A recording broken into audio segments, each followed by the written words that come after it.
प्रिय छात्रों, मैं एमएल मैंने अपने जीवन काल में व्याख्याता पद से रिटायर सेवानिवृत्त हुआ हूँ। मेरी योग्यता एमए अर्थशास्त्र, संस्कृत, बीएड, संस्कृत कोविद, धर्मरत्न, और मैंने शासकीय सेवा में व्याख्याता के पद पर 1973 से लेकर 2011 तक की शासकीय सेवा दी। पूर्ण निष्ठा एवं ईमानदारी के साथ पूरी सेवा देते हुए और पूरे अनुभव के साथ पूरा छात्रों को अपनी पूरा समर्पित सेवा प्रदान की, जिसमें आज मेरे मार्गदर्शन, निजी मार्गदर्शन के आधार पर हजारों छात्र, छोटे बड़े, हजारों छात्र छोटे बड़े चतुर्थ श्रेणी से लेकर द्वितीय श्रेणी तक के पदों में आज हजारों छात्र कार्यरत हैं। इसके लिए मैंने विचार किया कि मैं क्यों अपने अनुभवों को साझा क्यों न करूं। आज मैं ये बताना चाहता हूं आप सभी को कि शासकीय नौकरी कैसे प्राप्त करें, शासकीय सरकारी नौकरी में कैसे जाएं। इस पे आप अपने अनुभवों के आधार पर बताना चाह रहा हूं। तो मैं ये कहना चाह रहा हूं, बताऊंगा कि देखिए, छात्रों को आज जो स्थिति है, भटकने की ज्यादा स्थिति बन गई, भ्रमित हो रहे हैं। मैं किम कर्तव्य विमूढ़ की स्थिति आ जाती है छात्रों के सामने, और ऐसे करते हुए कभी कभी मैं ये करूं वो करूं, वो करते करते वो कुछ ना करते हुए और ओवर एज हो जाते हैं। न इधर के रह धोबी को कुत्ता, न घर का घाट पर। अतः मैं ये चाहता हूं कि जो छात्र हैं, मैं ये बताना चाहता हूं कि 12वीं तक, और जो जिस क्षमता वाला हो या उससे नहीं, जो जिस विषय की योग्यता रखता हो, पहली चीज तो योग्यता के अनुसार विषय का चयन करें। और दूसरी बात, अगर सक्षम है तो उसे अच्छे स्कूल का चयन करना बहुत आवश्यक है। प्राथमिक चीज, अच्छा से स्कूल से तात्पर्य दिखने में अच्छा स्कूल नहीं, जहां सारे विषयों के शिक्षक उपलब्ध हों, वहां ही पहली चीज अपना हायर सेकेंडरी जो करना चाहिए। क्योंकि हायर सेकेंडरी को तो मैं ऐसा समझता हूं कि जो हायर सेकेंडरी में वो प्रथम श्रेणी है वो नौकरी प्राप्त करने की और वो आगे बढ़ने की। तो मैं हमेशा ये बताया लड़कों को जीवन में कि जो जैसे डाल का बंदर अगर चूक गया तो उसको बंदर भी अलग कर देते हैं जमात से, उसी प्रकार जो 12वीं में जिसने पीछे हट गया, हो गया, नीचे गिर गया, वो आगे फिर नहीं बढ़ पाए। बहुत रेयर केस में कुछ अपवाद स्वरूप बढ़ते, और जिसका एक बार मनोबल बढ़ गया। तो इसलिए मैं ये चाहता हूं कि 12वीं में सोच समझ कर अच्छे अपने स्तर के अनुसार कोई भी विषय चुने, चाहे आप कॉमर्स लें, आर्ट लें, आप एग्रीकल्चर लें, आप मैथ लें, बायो लें, कोई भी विषय लें, लेकिन उनको मतलब अपनी क्षमता के अनुसार और स्कूल की अपनी सुविधाओं की अपनी अपने परिस्थितियों को देखते हुए चयन करें। यहाँ बहुत बड़ी गलती होती है। इसके बाद मैं ये बताना चाहता हूँ कि 3 स्तर हमारे देश में समझो 3 स्तर वाले लोग रहते, छात्र हैं। निम्न स्तर, निम्न वर्ग, मध्यम वर्ग और धनी वर्ग। 3 वर्गों में बटा है हमारा समाज। इसलिए मैं चाहता हूं, सलाह देना चाहता हूं कि जो निम्न वर्ग के छात्र हैं, तो निम्न वर्ग के छात्रों को चाहिए कि वो, ताकि बीच में उनकी बाधाएं आ जाती हैं, रुक जाते हैं, रुकावट आ जाती है, जिसमें खास तौर से छात्राएं, उनके पीछे बहुत जल्दी रुकावटें आती। अतः इनको क्या करना चाहिए कि पहले 12वीं के बाद तुरंत जो भी करे, लेकिन उसके साथ में कोई डिप्लोमा जरूर होना चाहिए। जैसे डीएड कर लिया, बीएड कर लिया, अगर जिसको उसमें भी चयन कर ले, उद्देश्य पहले बना ले। 12वीं के बाद ये मैं जो बताना चाहूंगा, उद्देश्य बहुत जरूरी। जैसे कोई अगर समुद्र में नौका चल रही हो, पतवार न लगी हो, तो कभी भी थपेड़े खा के डूब जाएगी। उसी प्रकार जिसका कोई उद्देश्य नहीं रहता कि मैं ये जाऊं, वो करूं, तो वो कोई नहीं कर पाता।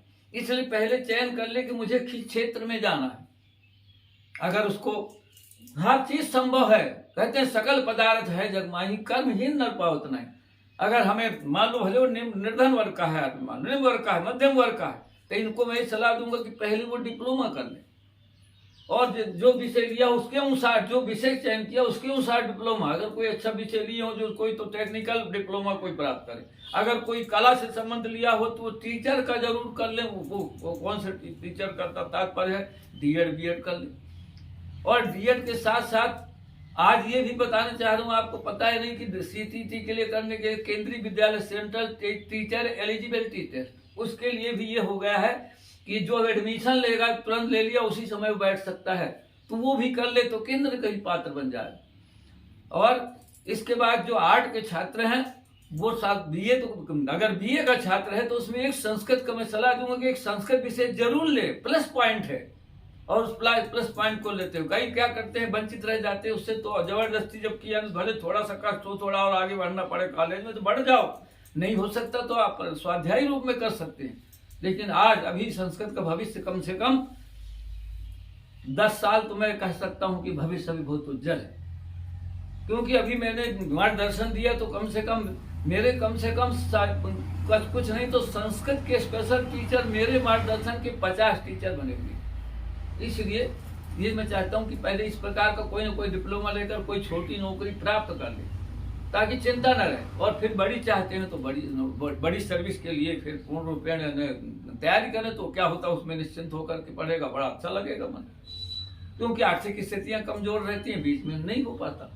अगर बड़ी नौकरी तो शुरू से चाहता, बहुत ब्रिलियंट ऐसे रहता मेधावी छात्र है और चाहता है कि शुरू से, तो क्या करना है उसको चाहिए कि वो तुरंत सरकार खोल के रखी। भोपाल में भी एक सरकारी पिछड़े वर्गों के लिए, ST/SC वर्ग के लिए, सभी के लिए कोचिंग खुले हुए हैं। जैसे PSC मध्य प्रदेश लोक सेवा आयोग की जितनी परीक्षाओं की बड़े बड़े अधिकार और परीक्षाओं की तैयारी कराई जाती है निःशुल्क, सारी व्यवस्था है, तो वहां चले जाना चाहिए। जबकि उसका मैं देख रहा हूँ कोई नहीं जा पा रहा, किसी को नॉलेज नहीं है। तो नॉलेज अपने सब चीज, तो सबसे मेन चीज अपने से विवेकशील से सलाह जरूर ले और ऐसा करके वो जा सकता है।